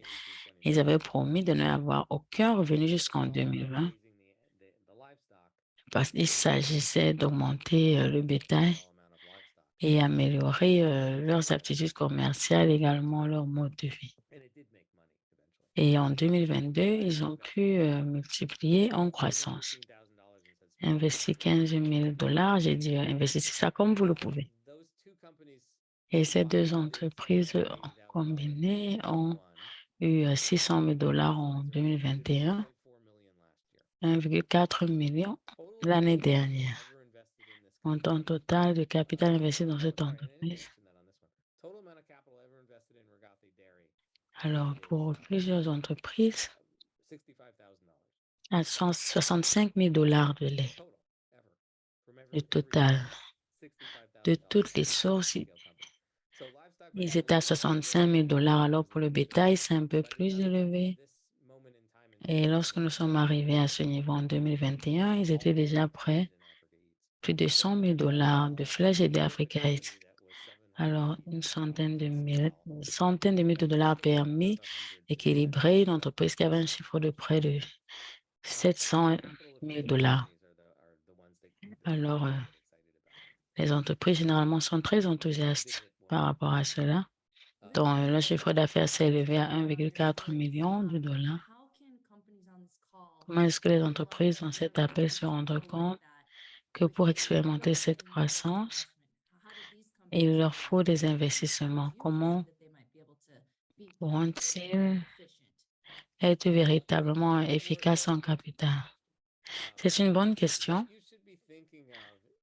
Ce à quoi vous devez penser lorsque vous voulez susciter plus de capital, 5 000 $ de subventions pour un crédit de Terraform ou bien une grande entreprise comme Africa Eats. Vous devez véritablement vous focaliser sur sur comment vous pouvez utiliser ce financement pour générer plus d'argent. Quel est le meilleur moyen d'exploiter ce capital pour générer plusieurs 50 000 $ de revenus ou minimum 10 000 $ de revenus? Au lieu de dire non, j'aurai les 500 000 $, je vais combler ce fossé et j'espère que mon entreprise pourra croître. Non, focalisez-vous sur la croissance du revenu. La croissance du revenu attire les investisseurs.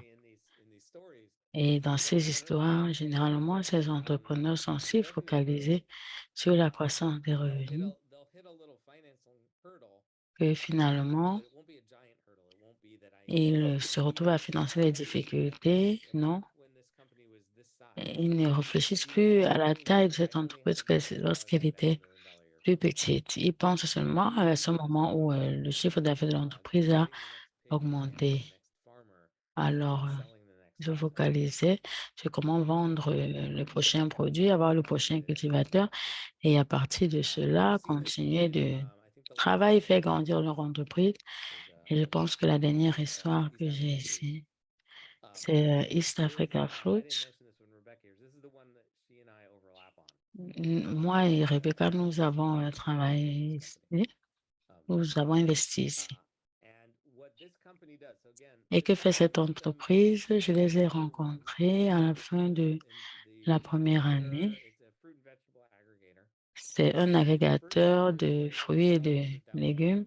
La première année, ils ont pu vendre 100 000 $ de fruits et de légumes. Et là, c'était à partir des fonds propres. Et ils ont pu avoir 100 000 $ maintenant. Et ils auraient pu perdre 100 000 $. Et Fletch a investi 700 000 $ comme fonds propres. Et certains de mes amis leur ont également donné un crédit, des dizaines de milliers de dollars. Et voilà tout ce qu'il leur a fallu pour avoir 1 million de $. Et qu'est-ce qu'ils ont fait? Ils ont continué de vendre des fruits et des légumes. Et ils ont dit dans ce cas, ils travaillent avec les agriculteurs. Il y avait une bonne série de produits qui n'étaient pas saisonniers. Alors, ils ont décidé de vendre plus chaque mois, 10% de plus que le mois précédent. Et si vous arrivez à le faire, qu'il y a une croissance de 10% après chaque mois, alors vous allez doubler la taille de votre entreprise à la fin de l'année. Et ils l'ont fait chaque année. Donc, sa croissance était de 100 000, 300 000, 600 000, 900 000, 1 million, 100 000.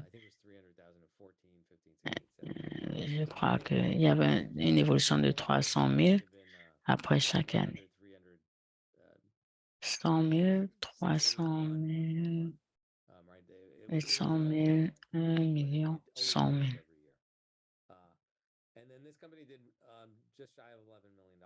Et alors, voilà ce qu'ils ont pu susciter l'année dernière, 11 millions de $. Vous devez garder à l'esprit, chaque mois, je dois avoir 10% de plus que le mois précédent. Et à ce moment-là, vous pourrez avoir un fort montant à la fin de l'année. Alors, ils ont investi, Raphaël a investi 4 millions de dollars et aussi le fonds Goodwill a investi 1,5 million de dollars. Il y a de cela 1 an et demi. Alors, lorsque vous arrivez au niveau de 2 millions de dollars par an, il est très possible pour vous de susciter 1 million de dollars, après 3 millions de dollars et ainsi de suite. Alors, voilà quelques exemples. Et 2 points.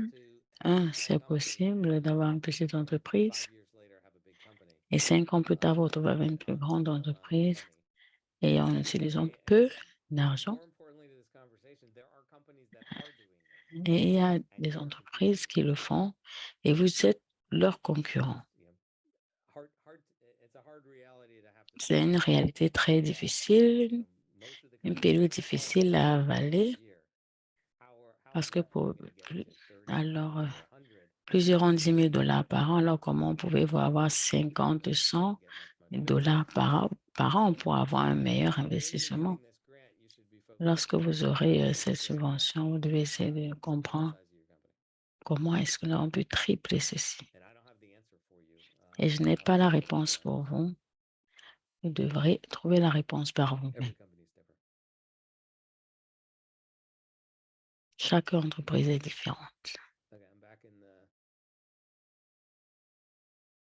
Okay, so Joseph said, my presentation suggests, yeah, so most of the funders out there in the world are looking for larger companies.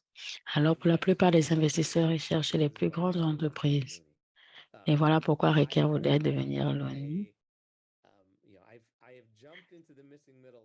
Et me suis placé dans le milieu manquant du capital parce qu'il existe, pas parce que cela est moins risqué ou que ce soit plus facile, non. Cela est plus difficile de juster du capital. Et il est difficile pour ces entreprises. Et je partage juste quelques histoires à succès ici, mais je vous montre que c'est possible que quelques entreprises qui sont plus petites ont des investissements et peuvent devenir plus grandes. L'utilisation de ces diapositives, c'était juste, je les avais présentées en novembre. En octobre 2021, présentant 2 investisseurs en leur montrant la belle opportunité d'investissement que présentent ces entreprises et pour qu'ils puissent remplir le milieu manquant. Parce que, comme j'ai dit, il y a des milliers d'entreprises qui ont besoin de financement et beaucoup d'investissement. Même arrêter à ce niveau. Rekia, je pense que ceci est très intéressant. Alors, la question est de savoir comment avoir des investisseurs de 20 000 à 30 000 dollars. Alors, tout dépend de vous. Quelle est votre diligence? Tout dépend de vous, chef d'entreprise. A lot of Looney out there, especially back 6 years ago when he was looking for funding. East Africa Fruit, same thing, where he had this incredible growth story where we talk about him all the time. In fact, like last week on the 42nd floor of the skyscraper in New York City, there was somebody presenting about poor Africans, and I got up and I talk about East Africa Fruit, and everybody got excited, right? Because those stories are exciting for people to know, for investors to know, for the ecosystem to know. And so how do you do it? Alors, comment est-ce que vous le faites? Comment est-ce que vous, en tant que fondateur, vous connaissez l'entreprise, vous avez fait un nombre de recherches pour trouver des investisseurs qui puissent investir. Je pense que ne prenez pas cela personnellement. C'est juste la bonne chose à faire et tout va bien. Donc, 20, 25 000 dollars d'investissement, vous n'avez pas besoin de lever tout cela. Si l'investissement dit que, OK, il me faut 1 million, vous ne pouvez pas directement avoir les 1 million. Alors, commencez avec ce que vous avez déjà Parce que l'histoire concernant East Africa Food, c'est qu'à chaque État, à chaque niveau, ils avaient des investisseurs. Et vous savez, ils ont réinvesti le profit.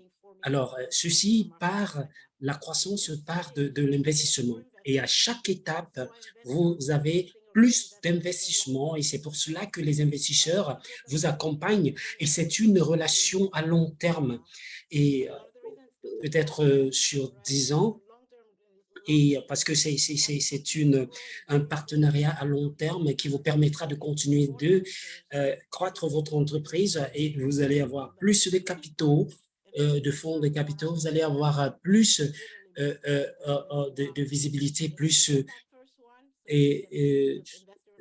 d'investisseurs. Et les investisseurs ne viendront que vers ceux qui veulent réellement investir. Alors, l'investissement se tourne vers ceux qui ont le potentiel important. Alors, cela prend un certain nombre d'efforts pour évaluer une entreprise, peu importe la grandeur d'une entreprise, sa valeur, qu'elle soit petite ou grande, et vous devez penser à l'investisseur comme une affaire. Donc, certains qui vendent de l'argent et ils taxent des intérêts sur l'équité aux investisseurs sur le plan de l'équité. Alors, comme je l'ai dit, ceux qui financent doivent le faire de manière bien ciblée et il existe un certain nombre d'investisseurs fonds et j'en ai quelques-uns. Ce n'est pas assez parce qu'ils ne sont jamais assez. Nous allons arriver à un niveau où, parce que c'est notre travail, c'est le produit, où la plupart des investisseurs prendront une part et parce qu'ils sont déjà grands. Alors, une entreprise d'1 million de dollars, qu'est-ce qu'ils vont faire dans une entreprise qui a 10 000 dollars ou 100 000 dollars? Et vous pouvez le faire. Et si vous devez lever des fonds, vous devez savoir, et ce qui est raisonnable, c'est de le faire, de lever des fonds de manière globale. Alors, ce que vous avez ici, c'est 50 ou 60 000 dollars et ce qui va suivre, ce sera 100 ou 150 000. Et c'est cela, le business, c'est ça l'attraction, ça prouve que ça fonctionne et que cette traction vous permettra de lever beaucoup plus de fonds et ils seront payés en fonction de combien ils seront à même de lever. Et c'est ainsi qu'il faudrait aller pour plus de fonds. Et si vous faites 15 ou 20 investissements et vous pouvez faire 1,5 million en 3 essais et vous pouvez aller beaucoup plus loin des autres entreprises. À Nairobi, lorsque je parlais à certains, et je lui disais, ils m'ont répondu, oh, c'est formidable et on peut faire investir dans des entreprises. Et ce n'est pas très commun, c'était pas très, parce que certains, quand ils m'écoutaient, sachez que je ne vais pas toujours vers le plus facile, je vais vers le plus difficile et je ferai tout pour avoir plus d'argent. La dernière chose que je voudrais dire, c'est que lorsque vous réalisez le financement, vous savez, la plupart du temps, lorsque nous parlons aux entrepreneurs et j'ai parlé avec 5 ou 6 entrepreneurs. Je pense que ceux qui financent en Afrique veulent donner de l'argent. Et ce n'est pas du travail ardu. Vous voyez? Alors, lorsque nous rencontrons un potentiel, une potentielle personne qui veut se faire financer, ce que nous recherchons, c'est lorsque vous regardez un investisseur, il cherche la raison pour dire non. Alors, ce que vous voulez faire en tant que celui qui fournit, celui qui donne des fonds, c'est dire oui. Donc, nous regardons tous ces points et c'est sur ces points qu'ils seront notés et dans le contexte qui nous permettra également de lever les fonds, que ce soit aux États-Unis. Et nous savons que l'Afrique, c'est l'opportunité, le lieu des opportunités et ce n'est pas de la charité. Donc, vous devez retirer cela de votre pensée, ôter cela de votre mémoire et vous dire qu'on peut commencer avec un petit investissement et que le futur sera meilleur. Quelqu'un doit commencer. Même pour nous, lorsque nous rencontrons ces entreprises, la première, c'est nous cherchons des raisons pour dire non. Alors, parfois, nous ne sommes pas très contents d'écouter. Vous voyez, l'ego prend parfois le dessus. Vous savez, nous apportons une idée brillante et puis nous voulons que vous vous prépariez afin de pouvoir convaincre les investisseurs parce qu'eux, ils sont préparés à dire non.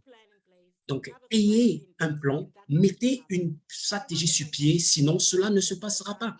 Alors, parce que cela ne se passe pas par chance.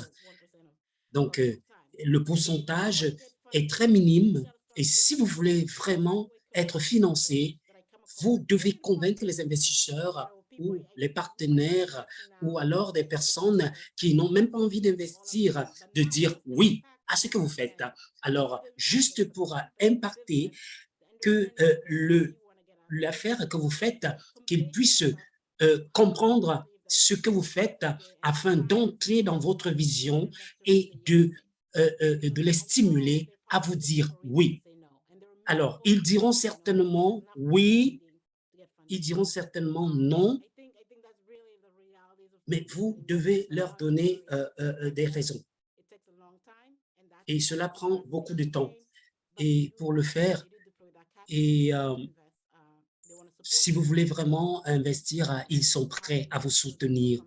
Et comment vous métier est très important. Ce que les investisseurs s'attendent à avoir de vous, c'est vraiment le devoir qu'on vous a donné et pour être prêt en tant que société qui veut recevoir des investissements. Et ça peut être un email que vous leur avez envoyé, ça peut être un programme, un guide et ou quelque chose d'autre. Donc, vous verrez une description brève de ce que vous faites. Alors, quand je dis court, c'est un paragraphe qui décrit ce que vous faites et qui montre et qui donne vraiment envie de continuer la lecture, qui ouvre sur le pitch deck. Et également, vous devez comprendre que vous êtes en compétition avec les autres entreprises. Et si vous savez qu'il y a des centaines d'entreprises qui sont dans ce programme ou dans d'autres programmes, et chaque entreprise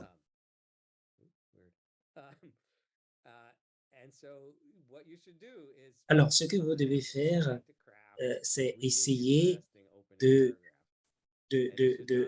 d'attirer, captiver l'attention dès le premier paragraphe. Alors, de commencer par la première phrase devrait être une histoire très intéressante et lorsque je ne sais pas comment est-ce que le paragraphe introductif de l'entreprise de miel dit c'était pour sauver les éléphants. Et c'était très intéressant pour les investisseurs. Et lorsque vous avez passé cette étape, ce que les investisseurs voudront voir, vous avez besoin du pitch deck. Et lorsque vous avez le pitch deck, cela vous amène à voir ceci s'apparente comme si vous étiez déjà, vous avez déjà reçu le fonds. Et le pitch deck doit être tellement formidable que le financeur doit se poser la question, pourquoi est-ce qu'il veut recevoir de l'argent? Et les investisseurs aiment suivre les autres investisseurs. Et la plupart des investisseurs n'aiment pas être des pionniers. Donc, ils aiment être suivis. Et alors, ils veulent s'engager si et seulement si les autres y ont déjà mis de l'argent. Alors, une raison où nous continuons de prêter attention, c'est que et nous devons rencontrer ces personnes et tout ce qu'elles font doit être poli, doit être bien, et parce que si cela ne l'est pas, ce sera préjudiciable. Bien entendu, vous devez avoir le logo, que vous devez, et après avoir poli, raffiné l'entreprise, alors vous pouvez demander 17 000 $. Alors, le pitch deck, faites-le, peaufinez, rendez cela vraiment agréable, montrez aux autres. Et si vous n'êtes pas si vous n'avez pas fait le graphique, rencontrez quelqu'un pour qu'il vous aide à mieux faire le montage. Alors, qu'est-ce que vous pouvez faire au-delà? Également, vous pouvez faire une petite vidéo, vous pouvez faire une petite vidéo à part les 2 premiers éléments. Amanda a parlé du design de 1990. Mon logo ne vient pas de là. Alors, vous pouvez faire un très bon logo. Et nous avons des logos des images, très bonnes images. Donc, ou alors, vous pouvez regarder les logos et alors aller vers celui qui vous accroche le plus. En termes de design graphique et votre pitch deck, comme je vous l'ai montré, vous devez le faire comme le PMP. Vous ressentez que vous avez des investisseurs entre le pitch deck que nous faisons de manière quotidienne et celui qui vient du design graphique. Et vous pouvez le faire pour une entreprise. Ça montre que c'est une entreprise qui sait ce qu'elle veut et qui sait où elle va. Et lorsque nous avons vu le pitch deck, le modèle financier, le plan financier, et vous arrivez dans votre zone de confort où vous devez essayer de comprendre ce que cette entreprise veut en termes ou a besoin en termes d'argent. Cette entreprise, c'est Terraform. OK, cette entreprise semble bien, mais c'est comme si elle a un problème de comptabilité. Cette entreprise semble bien, mais son pitch deck n'est pas fameux. Cette entreprise semble bien, mais regardez, elle ne va pas aller loin, ou alors c'est peut-être le site, peut-être qu'ils sont encore en construction. Alors, qu'est-ce que vous partagez? Vous devez le faire. Et si vous n'avez pas de site web, par exemple, comment vous allez faire? Vous devez avoir un site web à vous. Et ça peut être tout simplement petit, mais je pense que vous avez peut-être mal perçu la question, ou alors ce qui me désole le plus, c'est que vous devez bâtir à votre site web. C'est très important aujourd'hui. Et toutes les entreprises qui donnent des fonds ont des sites web et ont également des modèles de financement. Alors, nous faisons pendant cette session et cette entreprise a besoin d'une description de ce qu'elle fait. C'est juste une affaire de temps. Et non seulement de captiver leur attention, mais lorsqu'ils décideront d'investir, vous allez utiliser cela, cette publicité pour lever beaucoup plus de fonds. Et comme le faisons dans la description. Alors, au niveau mais ne mettez pas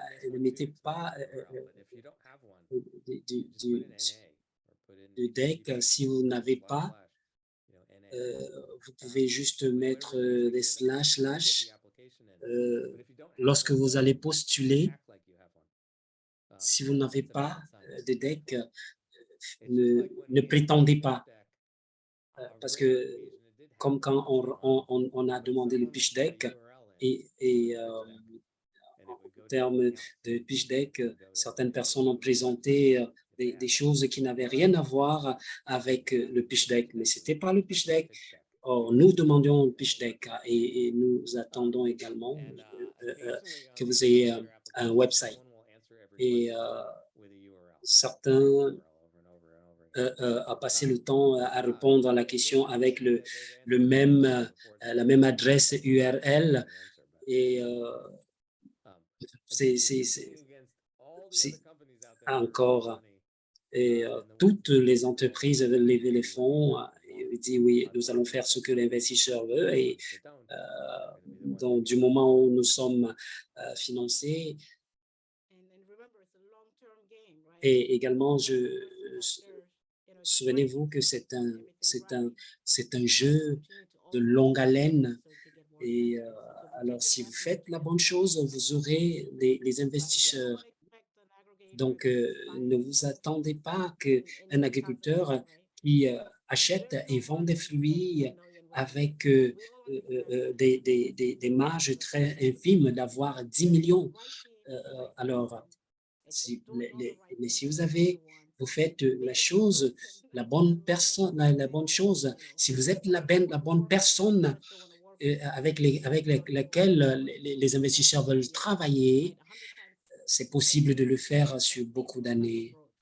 Alors, et ceci se passe en Afrique et nous sommes très contents parce que cette personne a travaillé pendant 8 ans avec des investisseurs et nous sommes contents lorsque nous le prenons comme exemple, comme modèle. Donc, et vous avez plusieurs emplois lorsque vous réussissez à arriver à ce niveau. Et ceci sera également des investissements qui vous aideront à aller passer au niveau supérieur. Donc, c'est un jeu à long terme. Alors, ce qui se passe, c'est que vous devez avoir des investissements. Alors, la première des choses, pour avoir des investissements, on ne dit jamais à un investisseur parce que c'est l'argent que vous devez avoir, c'est tout ce que vous devez avoir. Ne le dites jamais parce que vous aurez sûrement encore à demander de l'argent dans les 4 ou 5 années à venir. Alors, ceci prend de l'argent pour faire de l'argent. Même quand vous avez une entreprise de plusieurs millions de dollars. Et alors, et tout ceci mène plus ou moins à la même fin. Et cette année, nous dépassons 10 millions et nous voyons des investisseurs et ils ont 4 millions et ce dont ils avaient besoin, c'était du steak. Alors, ils ont dû aller lever encore plus d'argent de la part des investisseurs pour augmenter leur capital, mais il n'y avait personne pour pouvoir faire cela, 2 ou 3. Et le trouble de lever les fonds, ne part jamais. Et ce n'est pas une voie optionnelle. Donc, ce n'est pas une voie que vous devez emprunter. Alors, vous pouvez prendre des subventions de 500 000 $ et ne pas bâtir un business efficace. Ça peut prendre beaucoup de temps et des difficultés, mais c'est possible, c'est faisable. Mais si vous entrez sur les investisseurs, sachez, gardez en mémoire que les investisseurs sont des partenaires d'affaires. C'est des partenaires d'affaires, je le dis encore. Peu importe, ils sont vos partenaires et leurs investisseurs et vous devez les traiter tels quels et avec de bonnes pratiques. Vous devez leur envoyer certains des listes, des emails avec un rapport de vos activités mensuelles et leur briefer sur ce qui se passe.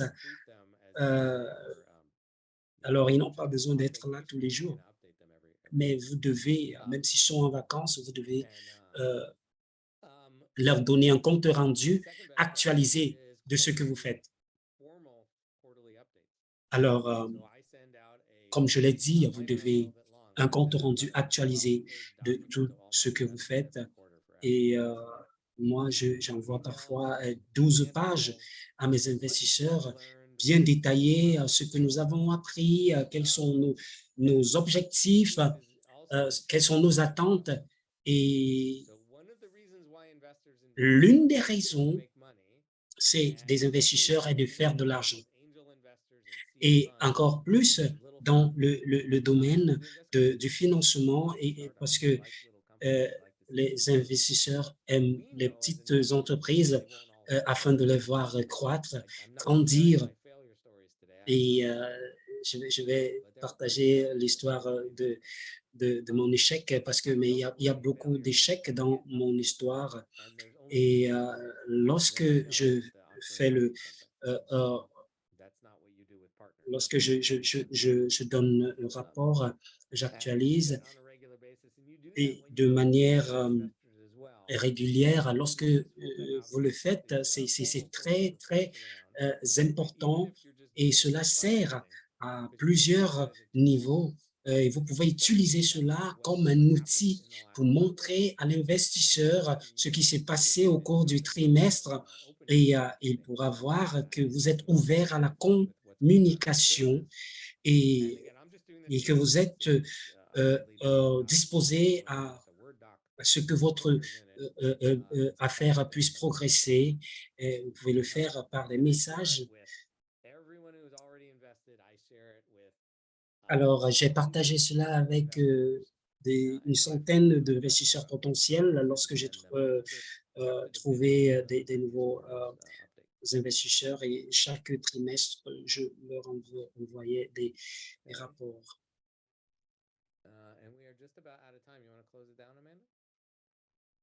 Nous sommes déjà presque à l'heure, on va bientôt, nous voulons dire merci. Le chat box est ouvert, la liste des présences également. Et c'était une session vraiment formidable et nous sommes très, très ravis.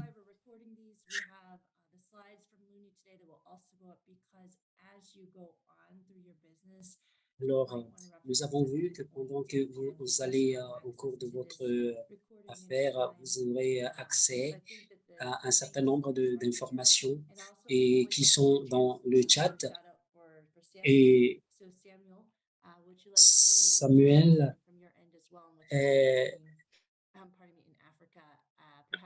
qui est quand il est revenu du Ghana la semaine dernière. Merci Amanda, merci Luni et Rekia d'avoir partagé ce. Nous n'avons pas encore eu de réponse. Nous n'avons pas encore vu où sont ces investisseurs. Mais cette discussion aujourd'hui permet à tout le monde d'avoir une idée de comment accéder à des investissements. Alors, merci infiniment. Nous avons interagi avec un certain nombre d'investisseurs, leur présenter des très beaux projets et nous n'avons pas été à même d'identifier un véritable bon projet sur le terrain. Et nous n'avons toujours pas pu avoir un bon projet pour pouvoir investir. Et comme Louni l'a dit, c'est pour cela que nous avons un programme comme celui-ci pour permettre aux entreprises. Oui, écoutez, vous devez avoir le pitch deck, vous avez besoin du site web et tout ce que vous avez partagé ici. Et pour les entrepreneurs, nous voulons vous encourager. Peut-être, ce n'est peut-être pas votre problème, votre faute, mais la meilleure des choses à faire, c'est de commencer et assurez-vous d'avoir la bonne documentation et que Land Accelerator s'assurera que vous ayez tous ces éléments requis et afin que nous puissions identifier un ou deux investisseurs avec lesquels on peut vous mettre en contact et que nous puissions partager quelques-uns de vos decks. Et nous avons des profils, vos profils, et ce sont ces profils que nous avons partagés avec vous. Et si un investisseur est intéressé, il nous contactera. Merci à toi, Amanda. Alors, merci à tous. Nous allons vous inviter à jeudi. Nous aurons à vous rappeler comment préparer son site web, son deck et aussi sa vidéo. Et Fabiana va mettre sur des informations dans le chat. Et je pense que c'est tout pour aujourd'hui. Et nous allons dire bye. Et merci Rekia d'avoir été à part.